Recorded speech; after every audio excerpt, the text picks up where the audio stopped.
किसी ने मुझसे सवाल पूछा कि जब लोग हमें छोड़कर जाते हैं तो इतनी तकलीफ क्यों होती है। तकलीफ इसलिए होती है क्योंकि आप लोगों के साथ दिल से जुड़े हो और लोग आपके साथ दिमाग से।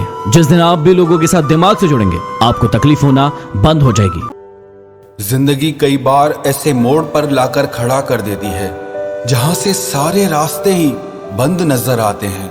ऐसा लगता है जैसे हम फंस गए हों। समझ ही नहीं आता आखिर करें तो क्या करें। ना कोई हमारे दर्द को समझता है और ना किसी को हमारी परवाह होती है। जिनसे साथ देने की उम्मीद होती है वही लोग सबसे पहले हमारा साथ छोड़ देते हैं। समझ ही नहीं आता कि हमने ऐसी कौन सी गलती की है जो जिंदगी हमें इतना रुला रही है। जिंदगी के इम्तिहान देते देते थक चुके हैं हम चाह के भी दुखों से छूट नहीं पाते हैं। अपनी पूरी ताकत, अपनी पूरी बुद्धि लगाने के बाद भी हमें हमारी परेशानियों का हल नहीं मिलता। याद रखना एक बात, और कोई आपका साथ दे या ना दे, पर वो परमात्मा हमेशा आपके हर सुख दुख में आपके साथ खड़ा रहता है।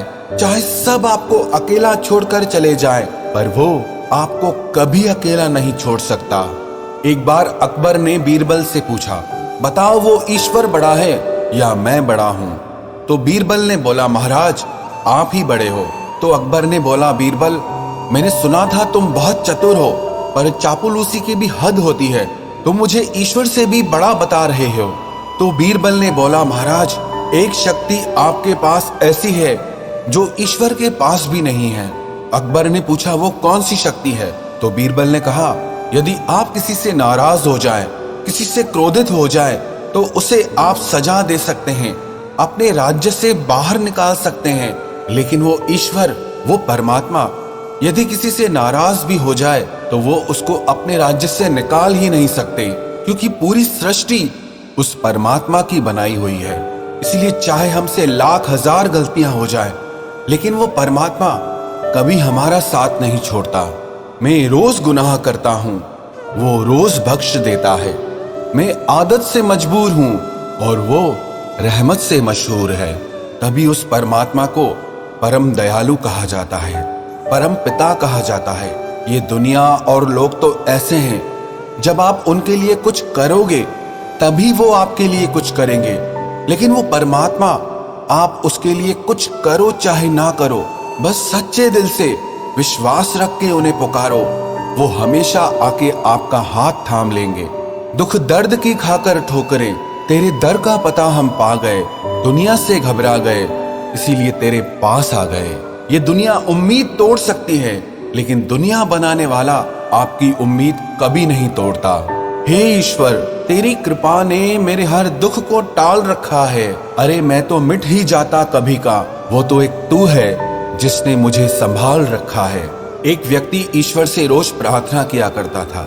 एक दिन उसने परमात्मा से कहा कि मुझ पर ऐसी कृपा कर दे कि जिंदगी में कोई भी मुश्किल आए, कोई भी दुख आए, कोई भी तकलीफ आए, आप हमेशा मेरा साथ देना।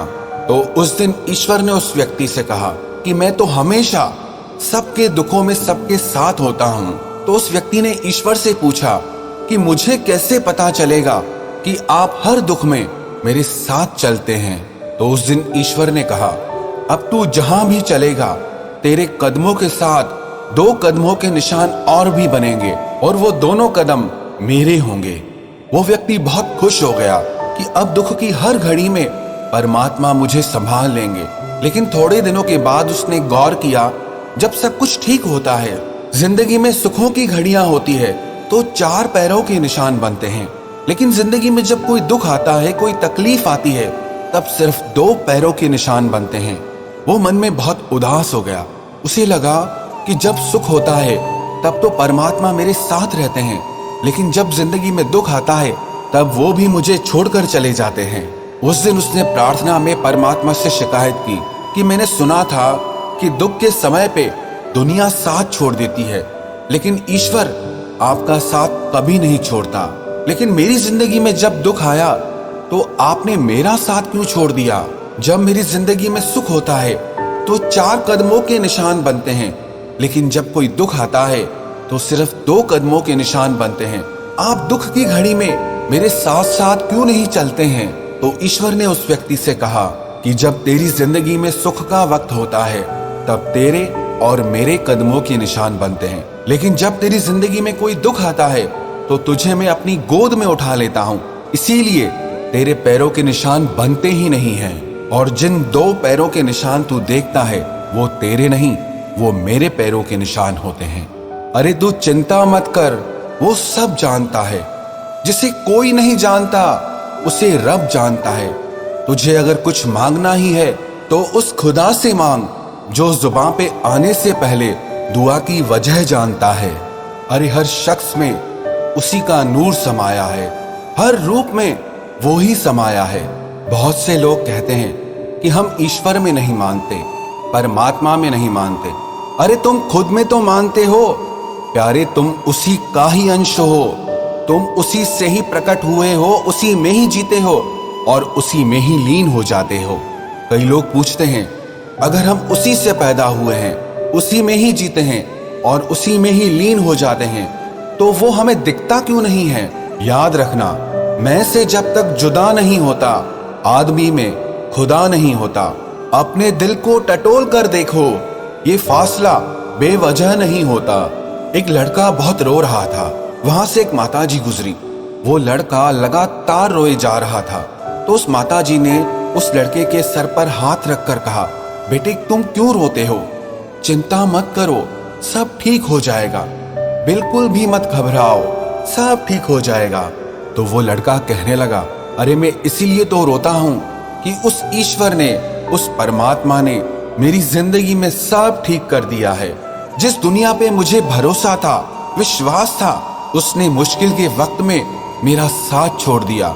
और जिस ईश्वर को मैंने कभी याद भी नहीं किया था, मैंने अपनी जिंदगी में भुला दिया था, और उसी ईश्वर ने, उसी परमात्मा ने मेरी जिंदगी में सब कुछ ठीक कर दिया है। बस उनकी करुणा और प्रेम की वजह से ही आज मेरी आंखों में ये आंसू आ गए हैं कि मैं इस लायक नहीं हूं, लेकिन फिर भी परमात्मा ने हमेशा मेरा साथ दिया, मेरे हर दुख को दूर किया। परमात्मा का एक नाम अल्लाह भी है, जिसका एक अर्थ होता है माँ। जैसे एक छोटा बच्चा जब रोता है तो उसके हर दुख को उसकी माँ समझ लेती है कि अब इसे क्या चाहिए, वैसे ही परमात्मा भी हमारे दिल की पुकार को सुनकर सब समझ जाते हैं कि अब हमें क्या चाहिए। लेकिन कई बार ईश्वर हमें वो नहीं देते जो हम मांगते हैं, लेकिन वो देते हैं जिसमें हमारी भलाई छुपी होती है। जैसे एक छोटा बच्चा जिद करता है चाकू से खेलने के लिए, पर उसकी माँ उसे वो चाकू नहीं देती। वो बच्चा रोता है, चिल्लाता है, पर उसकी माँ उसे वो चाकू फिर भी नहीं देती, क्योंकि उसकी माँ जानती है कि इससे मेरे बच्चे को नुकसान पहुंच सकता है।